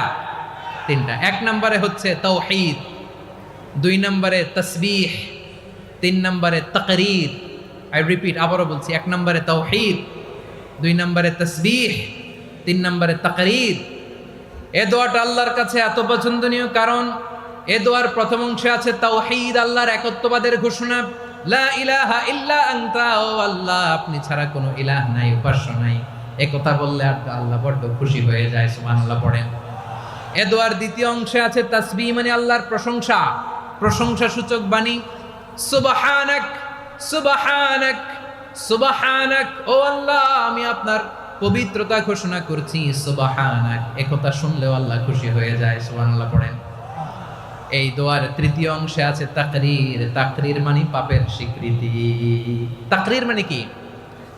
তাকরীর মানে পাপের স্বীকৃতি। এই দোয়ার তৃতীয় অংশে আছে ইন্নী কুনতু মিনাল জালিমিন, ও আল্লাহ আমি জালিমদের অন্তর্ভুক্ত। আল্লাহ আল্লাহ আমি জালেম, আল্লাহ আমি ভুল করেছি, অন্যায় করেছি, আল্লাহ আমি জালেমদের অন্তর্ভুক্ত। এই পাপের স্বীকৃতি, অ্যাকনোলেজমেন্ট আল্লাহ বড্ড পছন্দ করে। যখন আল্লাহর কাছে আপনি ছোট হবেন, ছোট হতে হতে যত ছোট হবেন, ওই দৃশ্যটা দেখতে আল্লাহ বড্ড পছন্দ করে। সুবহানাল্লাহ বলে। 3 নম্বর অংশ ইন্নী কুনতু মিনাজ জালিমিন, আল্লাহ আমি জালেমদের অন্তর্ভুক্ত। সাইয়েদনা আদম আলাইহিস সালাম ভুল করে যখন নিষিদ্ধ গাছের ফুল খেয়ে ফেললেন, ফল খেয়ে ফেললেন, আল্লাহ বললেন আদম ক্ষমা পেতে চাইলে তুমি আর হাওয়া মিলে স্বীকৃতি দাও, পাপের স্বীকৃতি। আর পড়ো রব্বানা ظلمنا أنفسنا وإن لم تغفر لنا وترحمنا لنكونن من الخاسرين। ও আল্লাহ আমি আদম আর হাওয়া জালামনা আনফুসানা, আমরা আমাদের নফসের উপর বড্ড জুলুম করেছি। আল্লাহ ওয়া ইল্লাম তাগফির লানা ওয়া তারহামনা, আপনি যদি ক্ষমা না করেন, আপনি যদি দয়া পরবশ না হন, আপনি যদি রহম না করেন, আমরা তো ক্ষতিগ্রস্তদের মধ্যে শামিল হয়ে যাব। এই দোয়া করার সাথে সাথে সাইয়েদনা আদম আর হাওয়া আলাইহিস সালামকে ক্ষমা করে দিলেন কে? তাহলে এই দোয়ার 3 নম্বর অংশ তাকরীর, এটা আল্লাহ বড্ড পছন্দ করে। আমার কলিজার টুকরা ভাইয়েরা, গুনাহ করে শিকার যেতে হবে, এটা আল্লাহ ভালোবাসেন। সাইয়েদনা আবু বকর রাদিয়াল্লাহু তাআলা আনহু বিষ্ণু ইসলামকে বললেন, ইয়া রাসূলুল্লাহ আল্লিমনি দুআআন আদউ বিহি ফি সলাতি, নবী হে আপনি আমার এমন একটা স্পেশাল দোয়া শিখায়া দেন যে দোয়াটা আমি নামাজে পড়ব। নবী বললেন, তাহলে তুমি পড়ো আল্লাহুম্মা ইন্নী যালামতু নাফসি যুলমান কাসীরান ওয়া লা ইয়াগফিরুয যুনুবা ইল্লা আনতা ফাগফিরলি মাগফিরাতাম মিন ইনদিকা ওয়ারহামনি ইন্নাকা আনতাল গফুরুর রহিম। সুবহানাল্লাহ। সালাম ফেরানোর আগে পড়েন, কথা কয় না, পড়েন পড়েন। ও আবু বকর, নামাজে যদি দোয়া করতে মনে চায় এই দোয়াটা পড়বা, আল্লাহুম্মা ইন্নী যালামতু নাফসি, আল্লাহ জুলুম করেছি আমার নফসের উপর, যুলমান কাসীরা, অনেক জুলুম, ওয়া লা ইয়াগফিরুয যুনুবা ইল্লা আনতা, আপনি ছাড়া এই জুনুব, এই পাপ ক্ষমা করার দ্বিতীয় কোনো রব নাই। আছে? আল্লাহ ছাড়া আমাদের গুনাহ আর কে কে ক্ষমা করতে পারে বলেন তো? কে পারে? কে? এজন্য আল্লাহরে বলবেন, আল্লাহ আমি ছাড়া তোমার গোলামের অভাব নাই, ও আমার রব আমি ছাড়া এই জমিনের বুকে তোমার গোলামের অভাব নাই, কিন্তু তুমি ছাড়া তো আমার দ্বিতীয় কোনো রব নাই। পারবেন বলতে? পারবেন? চোখের পানি ছেড়ে আল্লাহরে বলবেন, আল্লাহ তুমি আমার রব, তুমি আমার সব। কি বলবেন? আল্লাহ আমারে রব, সবাই বলুন, আল্লাহ আমার রব, দমে দমে তনু মনে তারি অনুভব, আল্লাহ আমার রব। আল্লাহরে বলেন, আল্লাহ তুমি আমার রব, তুমি আমার সব। আল্লাহ আমি ছাড়া এই জমিনে তোমার গোলামের অভাব নাই, তুমি ছাড়া আমার দ্বিতীয় কোনো রব নাই। এ কথা বলে চোখের পানি ছেড়ে আল্লাহরে স্বীকৃতি দেন, আল্লাহ আমি পাপী। আল্লাহ জামিনে আমার চেয়ে বড় পাপী আর কেউ নাই। অজু করে সিজদায় লুটিয়ে পড়ে চোখের পানি ছেড়ে আল্লাহরে পাপের স্বীকৃতি দেন, আল্লাহ এমন কোন জুলুম নাই, গুনাহ নাই আমি করি নাই, সগীরা কবিরা, জেনে না জেনে, ইচ্ছায় অনিচ্ছায়, শিরকি বেদাতি সব গুনাহ করেছি। আল্লাহ আকাশের নিচে জমিনের উপরে আমার চেয়ে বড় গুনাহগার আর কেউ নাই। চোখের পানি ছেড়ে আল্লাহরে বলেন, আল্লাহ আমি ছাড়া তোমার গোলামের অভাব নাই, তুমি ছাড়া আমার দ্বিতীয় কোনো রব নাই, তুমি ছাড়া তো কেউ আমার গুনাহ ক্ষমা করার নাই, তুমি আমার রব, তুমি আমার সব। বলতে পারবেন? এই তাকরীর আমার পটুয়াখালীর ভাইয়া, এই স্বীকৃতিটা দেখতে আল্লাহ বড্ড ভালোবাসে, কারণ আমরা সবাই গুনাহগার। আমরা সবাই কি? বিশ্বনবী বলেন, কুল্লুকুম খাত্তাউন, বানি আদম তোমরা সবাই পাপী। সবাই কি? সবাই পাপী। আমরা সবাই পাপী, আপন পাপের বাটখারা দিয়ে অন্যের পাপ মাপি। আমরা যে পাপী এটা ভাবতে মনে চায় না কারণ, খালি অন্যের পাপ দেখি আমরা, এটা ভুল।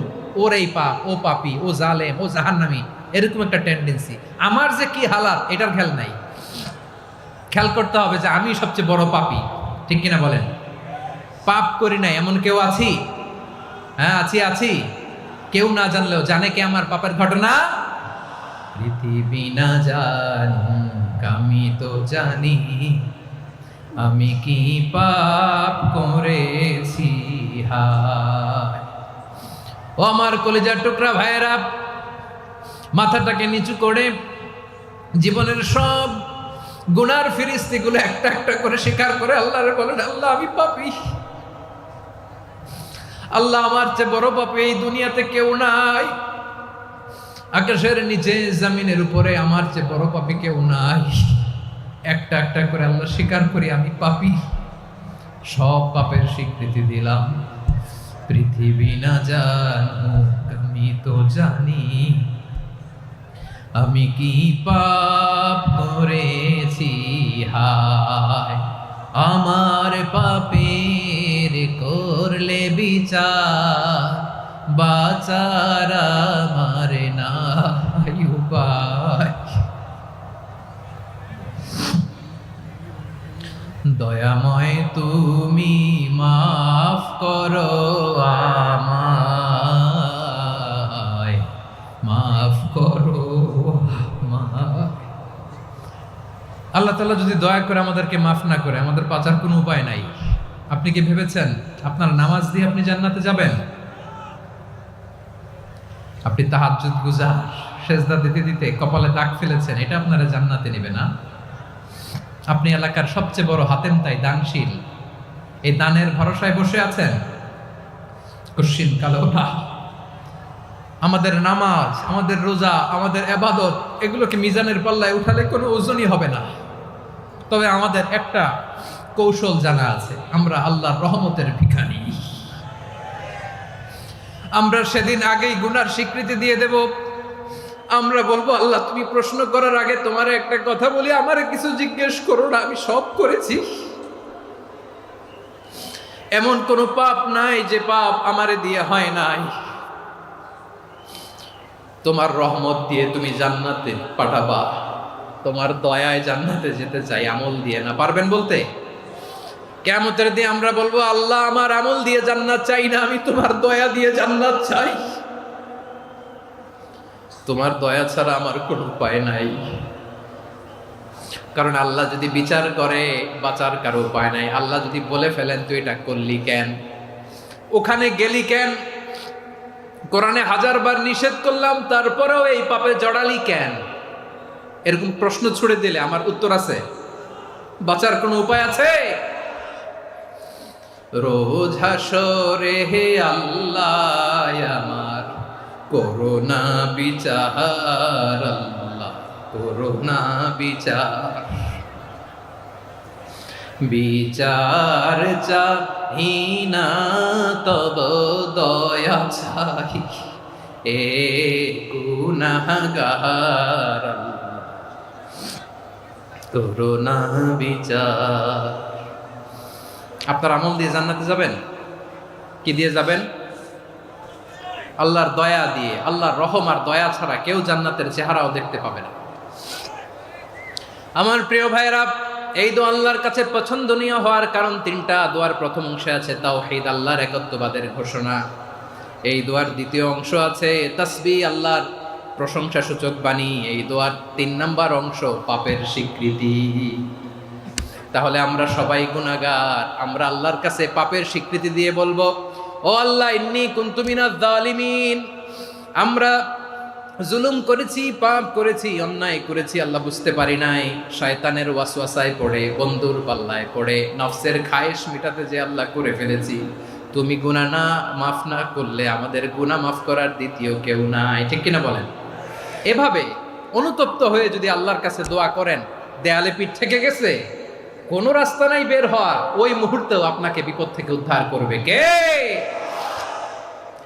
বিশ্বনবী চরম বিপদে পড়লে দুটা দোয়া পড়তেন। প্রথম হলো এটা, লা ইলাহা ইল্লা আনতা সুবহানাকা ইন্নী কুনতু মিনাল জালিমিন। এই দোয়াটা আমরা বেশি বেশি পড়বো প্রিয় ভাইরা। রাজি আছেন? সবাই আওয়াজ করে পড়ুন ইনশাআল্লাহ। আমার প্রিয় ভাইয়েরা, বিপদে পড়লে বিশ্বনবী আরো একটা দোয়া পড়তেন, লা ইলাহা ইল্লাল্লাহুল আযীমুল হালিম, লা ইলাহা ইল্লাল্লাহু রাব্বুল আরশিল আযীম, লা ইলাহা ইল্লাল্লাহু রাব্বুস সামাওয়াতি ওয়াল আরদি ওয়া রাব্বুল আরশিল কারীম। এই যে বললাম, রেকর্ড হয়ে গেছে। এখন তো আর ইনস্ট্যান্ট মুখস্থ না হলো, পরে মুখস্থ করে নেবেন। আল্লাহ ছাড়া কোনো উপাস্য নাই, তিনি সুমহান, মহা সহিষ্ণু। আল্লাহ ছাড়া কোনো উপাস্য নাই, তিনি সুমহান, আরশের অধিপতি। আল্লাহ ছাড়া কোনো উপাস্য নাই, তিনি আকাশের মালিক, জমিনের মালিক, তিনি সুবিশাল, আরশের অধিপতি। সুবহানাল্লাহ পড়েন। এই দোয়াটা কেউ যদি পড়ে যদি এর ওসিলা করে দোয়া করে, তাকে বিপদ থেকে মুক্তি দেয় কে? মনে থাকবে আপনাদের? তাহলে বিপদের প্রথম ধাক্কায় কি যেন পড়তে হয়? ইন্না লিল্লাহ। তারপরে কি বলে আল্লাহর কাছে নিজেকে সঁপে দিতে হয়? দেয়ালে পিঠ থেকে গেলে লা ইলাহা ইল্লা আনতা সুবহানাকা ইন্নী কুনতু মিনাজ জালিমিন। 2 নাম্বার হচ্ছে লা ইলাহা ইল্লাল্লাহুল আযীমুল হালিম, লা ইলাহা ইল্লাল্লাহু রাব্বুল আরশিল আযীম, লা ইলাহা ইল্লাল্লাহু রাব্বুস সামাওয়াতি ওয়াল আরদি ওয়া রাব্বুল আরশিল কারীম। মনে থাকবে? ইনশাআল্লাহ বলেন সবাই, আওয়াজ করে সবাই ইনশাআল্লাহ। অনেক সময় এমন হয়, হঠাৎ বিপদের সম্মুখীন হই আমরা, রেডি হয়ে বের হয়েছে অফিসে, হঠাৎ অ্যাক্সিডেন্টে পড়ে যাই, হঠাৎ পেটের ব্যথায় অজ্ঞান। এরকম হয় না? আপনাদের হয় না? বিষ্ণু ইসলাম বলেন, আকস্মিক দুর্ঘটনার বিপদ থেকে যদি কেউ বাঁচতে চায়, সকাল সন্ধ্যা যেন প্রত্যেকে এই দোয়াটা পড়ে। সকালে যদি 3 বার পড়ে, সন্ধ্যা পর্যন্ত হঠাৎ বিপদ থেকে সে রক্ষা পাবে। To be protected from sudden calamity, sudden disaster, sudden calamity. হঠাৎ বিপদ, হঠাৎ ভয়ঙ্কর কোনো আকস্মিক বিপদ থেকে আল্লাহ বাঁচায় দেবে। সকালে পড়লে সন্ধ্যা পর্যন্ত প্রোটেক্টেড, সন্ধ্যাবেলায় যদি 3 বার পরে সকাল পর্যন্ত প্রোটেক্টেড। সুবহানাল্লাহ পড়ে। দোয়াটা কি? দোয়াটা হচ্ছে বিসমিল্লাহিল্লাযী লা ইয়াদুররু মা ইসমিহি শাইউন ফিল আরদি ওয়ালা ফিস সামাই ওয়া হুয়াস সামিউল আলিম। ছোট না? অনেক ছোট, মুখস্থ করবেন। বিসমিল্লাহিল্লাযী লা ইয়াদুররু মা ইসমিহি শাইউন ফিল আরদি ওয়ালা ফিস সামা। ওই আল্লাহর নাম নিচ্ছি, যে আল্লাহর নামের বরকতে আকাশ জমিনের কোনো কিছু কারো কোনো ক্ষতি সাধন করতে পারে না। তিনি সর্বশ্রোতা, সর্বজ্ঞ। সুবহানাল্লাহ পড়েন। পড়বেন এই দোয়াটা, বিসমিল্লাহিল্লাযী লা ইয়াদুররু মা ইসমিহি শাইউন ফিল আরদি ওয়ালা ফিস সামাই ওয়া হুয়াস সামিউল আলিম। ফজরের পরে 3 বার, মাগরিবের পরে 3 বার যদি কেউ পড়ে, প্রোটেক্টেড। যে কোনো হঠাৎ বিপদ থেকে প্রোটেক্টেড। প্রোটেক্ট করেন কে? ওই আল্লাহর নাম নিচ্ছি, যে আল্লাহর নামের ওসিলায় আকাশ জমিনের কোনো কিছু কোনো ক্ষতি করতে পারে না। সুবহানাল্লাহ পড়েন। আচ্ছা, এবার আমাদের জীবনে দুশ্চিন্তা আছে না নাই বলেন? Tension, hyper tension, anxiety, depression, চিন্তা, টেনশন নাই, এরকম কে কে আছে দেখি? হাত তোলেন। ওই যে হাত তুলছে এক আল্লাহর ওলি। ওই যে টেনশন নাই তোমার, মাশাআল্লাহ। ও না বুঝে তুলছে, জোকের চোটে, জোশের ঠেলায় ধাক্কায় তুলে ফেলছে। সবার জীবনে টেনশন আছে না নাই? এই দুশ্চিন্তা, পেরেশানি, মারাত্মক পেরেশানি থেকে মুক্তি পাওয়ার জন্য বিষ্ণু ইসলাম দুটো দোয়া পড়তেন। কয়টা? অনেকগুলো পড়তেন। স্পেশাল দুটো দোয়া আজকে আপনাদের শিখায়া যাব, শুনবেন না? কষ্ট হচ্ছে? সংক্ষিপ্ত মুনাজাত দিয়ে দেই। ওরে আল্লাহ, আমি তো 9:30 ক্রস করে ফেলছি মাসুদ ভাই, খেয়াল করি নাই। আরো কয়েক মিনিট? ঠিক আছে, ঠিক আছে। পেরেশানিতে পড়লে, টেনশনে পড়লে এই দোয়াটা, প্রিয় ভাইরা, বিষ্ণু ইসলাম যখন খুব বিপদে পড়তেন, দুশ্চিন্তা ওনাকে ঘিরে ধরতো, উনি পড়তেন ইয়া হাইয়ু ইয়া কাইয়ুম বিরহমাতিকা আস্তাগীথ, ইয়া হাইয়ু ইয়া কাইয়ুম বিরহমাতিকা আস্তাগীথ, ইয়া হাইয়ু ইয়া কাইয়ুম, হে শাশ্বত অবিনশ্বর, হে চিরঞ্জীব, বিরহমাতিকা আস্তাগীথ, তোমার রহমতের উসিলায় তোমার কাছে ফরিয়াদ করি। এটা পড়তেন। আবার আরেক বর্ণনায় এসেছে ইয়া হাইয়ু ইয়া কাইয়ুম বিরহমাতিকা আস্তাগীথ আসলিহ লি শা'নি কুল্লাহু ওয়ালা তাকিলনি ইলা নাফসি তরফাতা আইন। আসলিহ লি শা'নি কুল্লাহ, আল্লাহ আমার সবকিছু আপনি সেটেল করে দেন। আমাদের সব ঝামেলা সেটেল করে দিতে পারে কে? আমরা তো সেটেলমেন্টের জন্য এসপি সাহেবের কাছে যাই, ডিসি সাহেবের কাছে যাই, অমুক ভাইয়ের কাছে যাই, তমুক ভাইয়ের কাছে যাই। এই দোয়া পড়লে আরশের উপর থেকে আপনার ম্যাটার সেটেল করে দিবে কে? তাহলে পড়বেন ইয়া হাইয়ু, হে চিরঞ্জীব। হাইয়ু মানে চিরঞ্জীব, যিনি চিরকাল বেঁচে থাকবেন, মরবেন না। আল্লাহ মরবেন? তার কোনো লয় আছে? ক্ষয় আছে?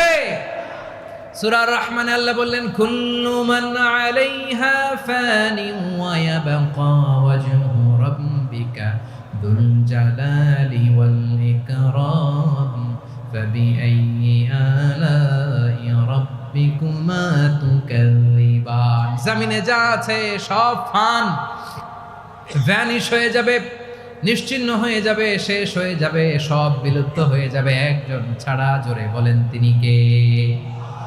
ইয়া হাইয়ু। আমার সাথে আওয়াজ করে পড়েন ইয়া হাইয়ু ইয়া কাইয়ুম ইয়া হাইয়ু ইয়া কাইয়ুম বিরহমাতিকা আস্তাগীথ আসলিহ লি শা'নি কুল্লা ওয়ালা তাকিলনি ইলা নাফসি তরফাতা আইন। এভাবে দোয়া করলে আপনাকে বিপদ মুক্ত করবে কে? এই দোয়াটা কেন পছন্দ আল্লাহর কাছে? কারণ এখানে আল্লাহর দুইটা সুন্দর নাম আছে, গুণবাচক নাম, আল হাই, আল কাইয়ুম। এ দুটো নাম আছে এখানে। আবার এই দুইটা আয়াতুল কুরসির অংশ। আয়াতুল কুরসির শুরু তো এটা আছে না নাই? হ্যাঁ, আছে না নাই? 3 নাম্বার কারণ, এটা ইসমে আজম। কোন দোয়াটা ইসমে আজম? যে দোয়া ওসিলায় দোয়া করলে আল্লাহ দোয়া ফেরায় না। অনেকগুলো মত আছে, সবচেয়ে ভ্যালিড মত হচ্ছে এটা, ইয়া হাইয়ু ইয়া কাইয়ুম। এর ওসিলা দিয়ে দোয়া করলে দোয়া কবুল করে কে? 2 নম্বরে বিশ্বনবী মারাত্মক বিপদে পড়লে আরেকটা দোয়া পড়তেন, আল্লাহুম্মা ইন্নী আবদুক। আগে দোয়াটা পড়ি, শুনেন। আল্লাহুম্মা ইন্নী আবদুক ওয়া ইবনু আবদিক ওয়া ইবনু আমাতিক নাসিয়াতি বিয়াদিক মাদিন ফিয়া হুকমুক আদলুন ফিয়া কাদাউক আসআলুকা বিকুল্লি ইসমিন হুয়া লাক সাম্মাইতা বিহি নাফসাক আও আনসালতাহু ফি কিতাবিক আও আল্লামতাহু আহাদাম মিন খালকিক আও ইস্তা'সারতা বিহি ফি ইলমিল গায়বি ইনদাক আন তাজআলাল কুরআনা রাবিআ কলবি ওয়া নূরা সাদরি ওয়া জালাআ হুজনি ওয়া যাহাবা হাম্মি। সুবহানাল্লাহ পড়েন। বিষ্ণুই বলতেন আল্লাহুম্মা ইন্নী আবদুক, ও আল্লাহ আমি আপনার গোলাম, ওয়া ইবনু আবদিক, গোলামের ঘরের গোলাম, ওয়া ইবনু আমাতিক, বাদির ঘরের গোলাম। মানে আল্লাহ আমি আপনার গোলাম। আমার বাবা আব্দুল্লাহ ছিল আপনার গোলাম, আমার মা আমিনা ছিল আপনার বাদী। মানে আমরা গোলাম বংশের, সব গোলাম। নিজেরে এর চেয়ে আর ছোট করে আল্লাহর কাছে উপস্থাপন করা যায় আমার ভাইরা? কথা কি বুঝতেছেন? নিজেকে এর চাইতে ছোট, নগণ্য আর তুচ্ছ করে আল্লাহর সাথে প্রেজেন্ট করা যায়? বিশ্বনবী বললেন, ও আল্লাহ আমি আপনার গোলাম, গোলামের ঘরের গোলাম, দাসীর ঘরের গোলাম, নাসিয়াতি বিয়াদিক, আমার মাথার চুলের ছুটি আপনার হাতের মুঠোয়। আপনি ডানে টান দিলে আমি ডানে যেতে বাধ্য, আপনি বাঁয়ে টান দিলে বাঁয়ে যেতে বাধ্য। সুবহানাল্লাহ বলেন। পিছনে 2-1 ভাই দাঁড়ালেন কেন? হ্যাঁ, বসুন। জায়গা চেঞ্জ করতেছে, সেই দুপুর থেকে বসে আছে, আমি জানি। মাশাআল্লাহ, কেউ দু একজন বেরোইছে গ্যাপ পূরণ করতেছে, মাশাআল্লাহ। পড়েন সুবহানাল্লাহ, আলহামদুলিল্লাহ, লা ইলাহা ইল্লাল্লাহ মুহাম্মাদুর রাসূলুল্লাহ সাল্লাল্লাহু আলাইহি ওয়াসাল্লাম। বিশ্বনবী বললেন, আল্লাহ আমার মাথার চুলের ঝুঁটি আপনার হাতের মুঠোয়। আচ্ছা, এইভাবে কাকে ধরা হয়? যে খুব ছোট, ঠিক কি না? নিজেকে কত ছোট করলেন বিশ্বনবী। ও আল্লাহ, আমার মাথার চুলের ঝুঁটি আপনার হাতের মুঠোয়, আপনি ডানে টানলে আমি ডানে যাব, বায়ে টানলে বায়ে যাব। আল্লাহ, আসআলুকা বিকুল্লি ইসমিন হুয়া লাক নাসিয়াতি বিয়াদিক মাদিন ফিয়া হুকমুক। আপনার নির্দেশ আমার উপর কার্যকর হবেই হবে। আদলুন ফিয়া কাদাউক, আপনার ফয়সালা, যেই ফয়সালাই আপনি আমার জন্য করেন এটাই ইনসাফ। সুবহানাল্লাহ বলেন।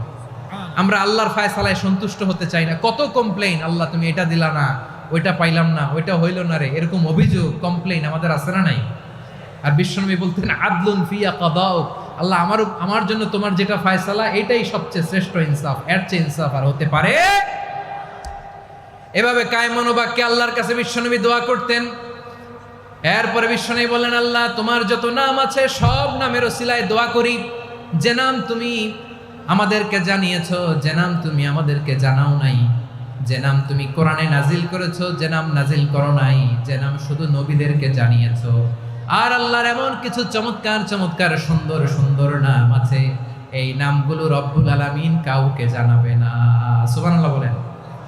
আমরা তো 99 নাম জানি, 100 নাম জানি আল্লাহ, কিন্তু আল্লাহর এমনও কিছু নাম আছে যেগুলো আল্লাহ বিশ্বনবীরও জানায় নেই।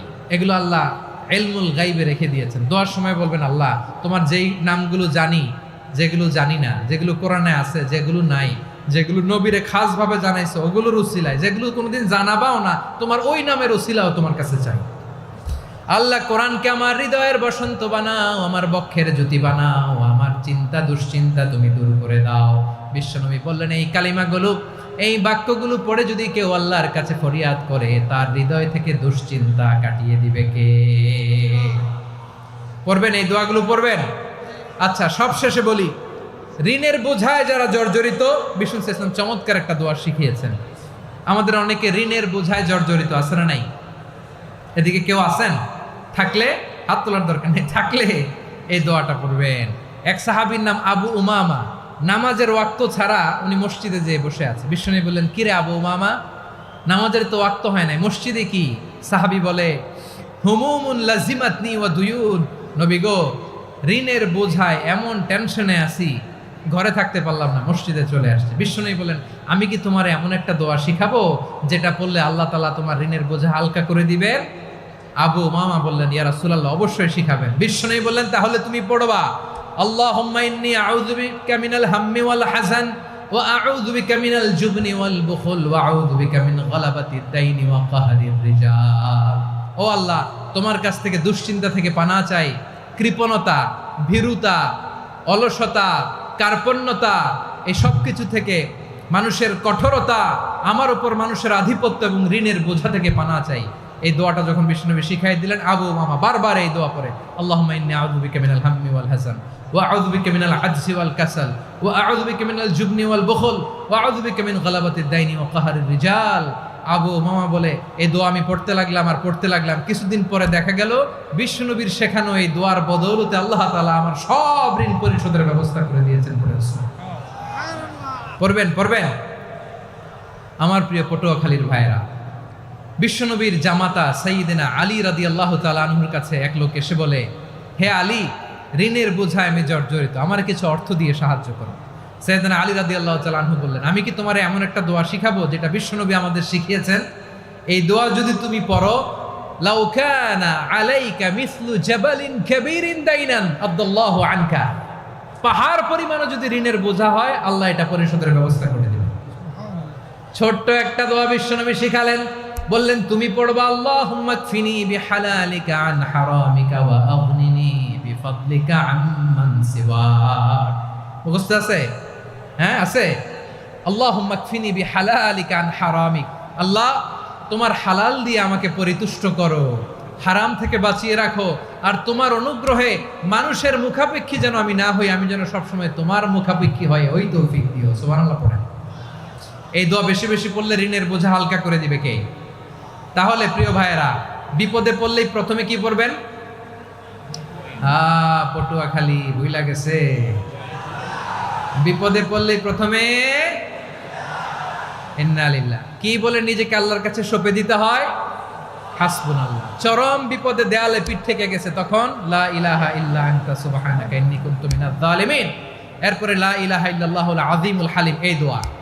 আকস্মিক বিপদ, হঠাৎ যেন কোনো বিপদ আমাকে পেয়ে না বসে, এটার জন্য বিসমিল্লাহিল্লাযী লা ইয়াদুররু মা ইসমিহি শাইউন ফিল আরদি ওয়ালা ফিস সামাই ওয়া হুয়াস সামিউল আলিম। সকালে 3 বার, রাতে 3 বার। আর মারাত্মক tension, hyper tension, anxiety, depression থেকে বাঁচার জন্য 2 দোয়া, ইয়া হাইয়্যু ইয়া কাইয়্যুম, ইয়া হাইয়্যু ইয়া কাইয়্যুম, মনে থাকবে? আর আল্লাহুম্মা ইন্নী আবদুক, এই দোয়া। ঋণ থেকে বাঁচার জন্য 2 দোয়া, আল্লাহুম্মা ইন্নী আউযু বিকা মিনাল হাম্মি ওয়াল হাযান, এটা। আর আল্লাহুম্মা কফিনি বিহালালিকা আন হারামিকা ওয়া আগনিনি বিফাদলিকা আম্মান সিওয়াক। আর সব সময় পড়ার জন্য একটা আমল দিয়ে যাই, উঠতে বসতে, অফিসে যাচ্ছেন, অফিস থেকে ফিরতেছেন, বসে আছেন, শুয়ে আছেন, ছোট্ট এক শব্দে আমরা যেন বেশি বেশি পড়ি আস্তাগফিরুল্লাহ। আওয়াজ করে আমার সাথে পড়ুন আস্তাগফিরুল্লাহ, আবার পড়ুন আস্তাগফিরুল্লাহ। আল্লাহ রাসূল সাল্লাল্লাহু আলাইহি ওয়াসাল্লাম বলেন, মান লাজিমাল ইস্তিগফার, যে সব সময় এরকম ইস্তিগফারের সাথে লেগে থাকে, জাআলাল্লাহু লাহু মিন কুল্লি যিকিন মাখরাজা, আল্লাহ তাআলা তাকে কোনো বিপদে আটকান না, সে জীবনে আটকাবে না। যে কোনো বিপদে আল্লাহ তার রাস্তা বের করে দিবেন, way out, you will get a way out and solution. সুবহানাল্লাহ। ওয়া মিন কুল্লি হাম্মিন ফারাজা, দুশ্চিন্তা মুক্ত হবে। ওয়ায়ারযুকহু মিন হাইসু লা ইয়াহতাসিব, এমন জায়গা থেকে আল্লাহ রিজিকের বন্দোবস্ত করবে যেটা সে কল্পনাও করে নাই। আওয়াজ করে পড়েন সুবহানাল্লাহ। তাহলে মনে থাকবে আস্তাগফিরুল্লাহর কথা। সব শেষ কথা বলবো, সব শেষ আমার প্রিয় ভাইয়েরা। এটা গেল নিজের বিপদ। কিসের বিপদ? নিজে যদি বিপদে পড়েন। অন্যের বিপদ যদি দেখেন, এটার জন্য একটা দোয়া আছে। অনেক সময় আমরা দেখি হাসপাতালে ক্যান্সারের 3rd স্টেজে চলে গেছে, লোকটা হ্যাংলা হয়ে, চিকন হয়ে, হায়রে কি কষ্ট পায়, দেখি না? বিষ্ণু বলে, একটা দোয়া যদি কেউ অন্যের কোনো বিপদ দেখে পড়ে, ওই বিপদ তার জীবনে কখনো আসবে না। শুনবেন? শোনার আগ্রহ আছে? অনেক সময় হয় যে আমরা মহাসড়ক দিয়ে যখন চড়ি, দুর্ঘটনায়, আইরে আল্লাহ, দুর্ঘটনায় মানুষের মাথা একদিকে, দেহ আরেকদিকে, ব্লিডিং, এরকম হয় না? আল্লাহ তুমি হেফাজত করো। বিশ্বনবী বলেন, এই দুর্ঘটনা দেখে কেউ যদি এই দোয়াটা পড়ে, তার জীবনে সে কোনোদিন এরকম অ্যাক্সিডেন্টের সম্মুখীন হবে না। শুনবেন? বিশ্বনবী বলেন, অন্যের বিপদ দেখে কেউ যদি পড়ে, আলহামদুলিল্লাহিল্লাযী আফানি মিম্মা বতালাকা বিহি ওয়া ফাদ্দালানি আলা কাসীরিম মিম্মান খালাকা তাফদীলা, মানে প্রশংসা সে আল্লাহর, যে আল্লাহ তাআলা তোমাকে যেই জিনিস দিয়ে পরীক্ষা করেছে, আমাকে ওইটা থেকে বাঁচিয়ে দিয়েছে। তোমাকে আল্লাহ যেই বিপদে ফেলেছে, আমাকে ওই বিপদ থেকে তিনি মুক্ত রেখেছে, আর তার অনেক সৃষ্টির উপর আমাকে তিনি প্রাধান্য দিয়েছে। সুবহানাল্লাহ পড়েন। যে কোনো বিপদ, কারো ক্যান্সার দেখে যদি এই দোয়াটা আপনি বিশ্বাসের সাথে পড়েন, জীবনে কোনোদিন ক্যান্সার রোগে আক্রান্ত হবেন না।